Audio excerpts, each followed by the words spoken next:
Hi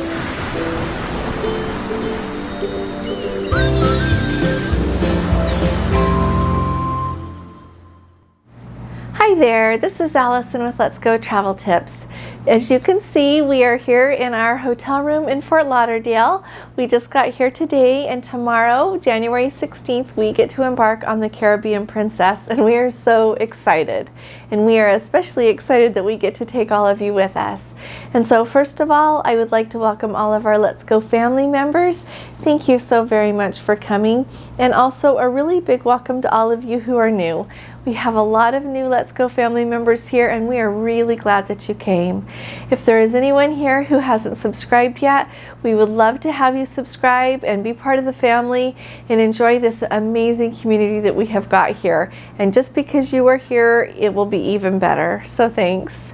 So first of all, I'll start with the news updates, and then we will cover everything that I've just heard in from some of the different Princess cruise ships. So first of all, a big news story that we have got is the Norwegian Gem embarked from New York on a 10-day cruise. She sailed out on Sunday, and on Thursday, the passengers on board the ship received word that their cruise would have to be cut short. They cited COVID-related problems and said that they would be ending the cruise early. And so on Friday, they went ahead and visited St. Martin, and on Friday night, just last night, the passengers received word that they would not be back to New York early, but they would be spending the rest of their cruise just having sea days. And so I wanted to let you know that this happened just so that you know what's going on and so that you can remember to be extra flexible, especially if you're cruising right now or if you're considering booking a cruise. And also I wanted to tell you, I've read through several stories on this, and there are people that are really happy and they say it's still going great. We expected, we just knew what the risks were. And then we have some people that aren't so crazy about the change and are really displeased. And so I just wanted to let you know that and what's going on with that.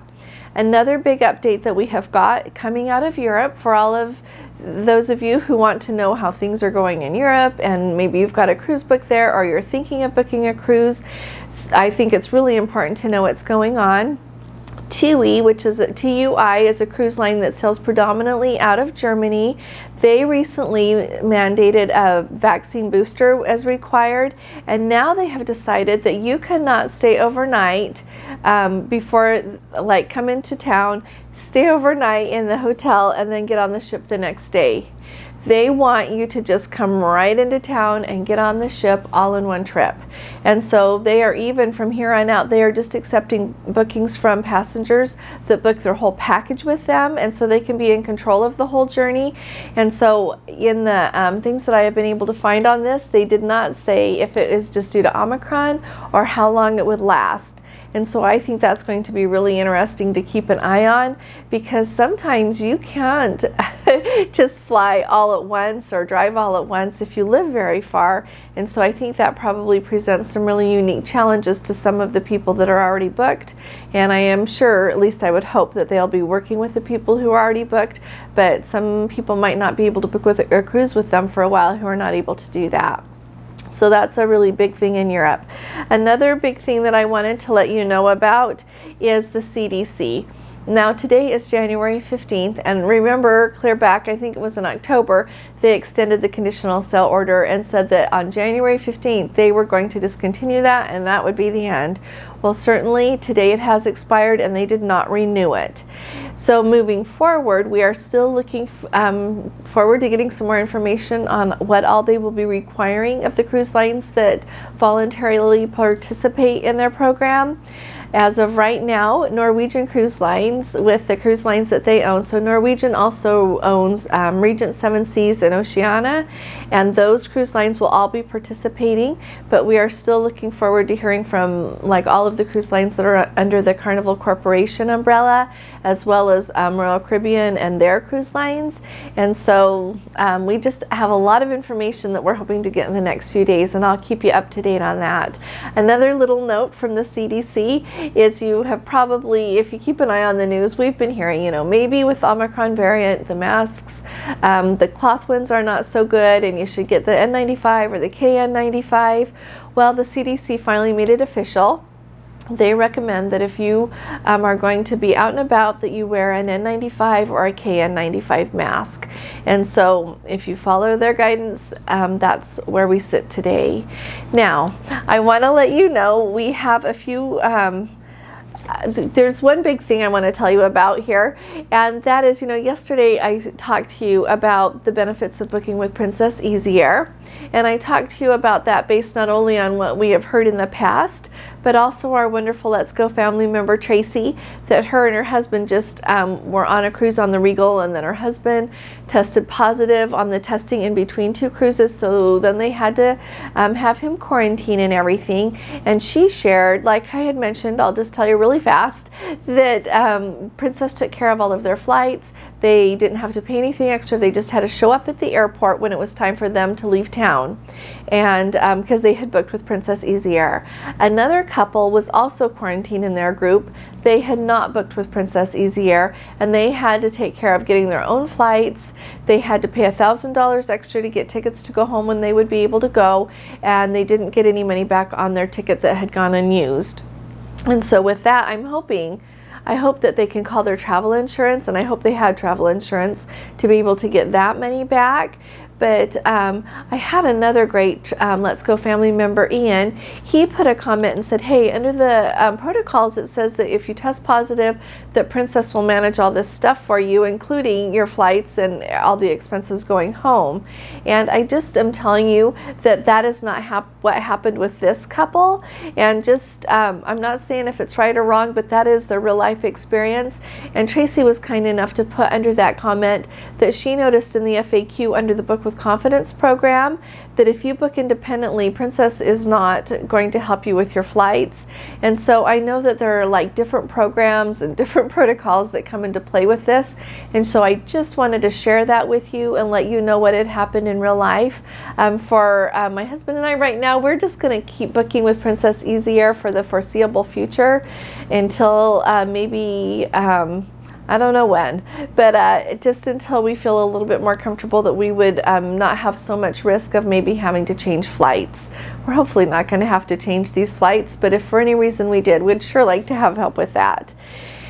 Now, on to the updates from the different cruise ships.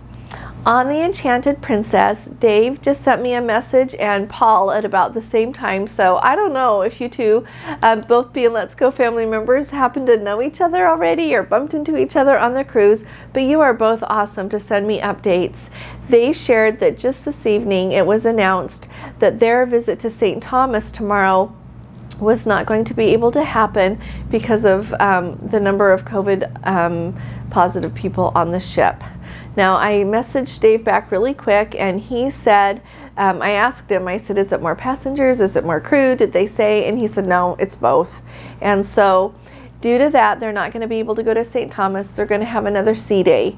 They are also going to add a call at Grand Turk there at Turk and Caicos. And so that was not on the itinerary, but they are getting to do that. And so I thought that was awesome. It seems like when I've read about all the different cruise lines trying to pick up a call in a port that was not on the itinerary when they have to cancel something that was on the itinerary, and I'm sure they can't always do that. But I think it's worth mentioning that they're trying. And the other thing, let's see. Okay, that's all about the Enchanted Princess. Someone wanted to, said they just barely got off the Sky Princess and they had just sailed at 40% capacity and they're getting back on, just like a back-to-back on the Sky. And this week it'll be sailing at 42% capacity. And that last week everything went great. The shows, the activities, everything was awesome, they said.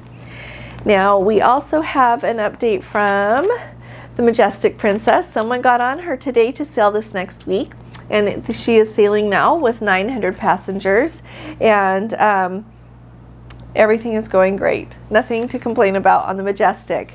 And then the last update I wanted to let you know about, we've got the Ruby Princess. Late last night, the Ruby Princess made an unscheduled stop in Ensenada to let off crew members. The crew said that it was not COVID related, but they were letting off experienced crew members who would be then transferred over to the Royal Princess to help train everyone there to get her up to speed for her restart on May 2nd of 2022. If you missed my video yesterday, you might want to catch that one, because I let you know about the canceled cruises on the Royal Princess. That cruise that she is kicking off with on May 2nd, 2022 is out of Vancouver. That's where the Royal Princess will be home ported for the Alaska season this year. And incidentally, that first cruise is this 12-day cruise, and I think this is that's the only time they are doing that cruise this whole season. And so last week we went ahead and booked it because I wanted to really get to go on that, and we figured we may as well go when we've got the chance. And so we'll get to be on the ship for the restart, and that's kind of fun, and so we'll let you know how that goes.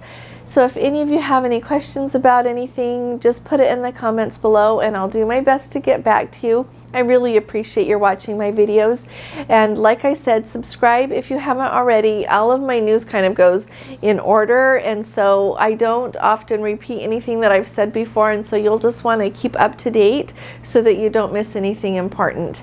And so also, if you didn't see, my husband put up a video this morning of him doing the test for our COVID test yesterday morning to be able to show that proof of a negative COVID test at embarkation tomorrow. And he did it with his iPhone, and he also recorded the screen of the iPhone while it did it and added that footage in. And so that might be really helpful to any of you, so I wanted to let you know that it's there if you haven't seen it yet. So if you appreciate this video, will you please give it a thumbs up, as that really helps us. I will be talking to you all again really soon. You all take really good care. God bless you. Love you. Bye-bye.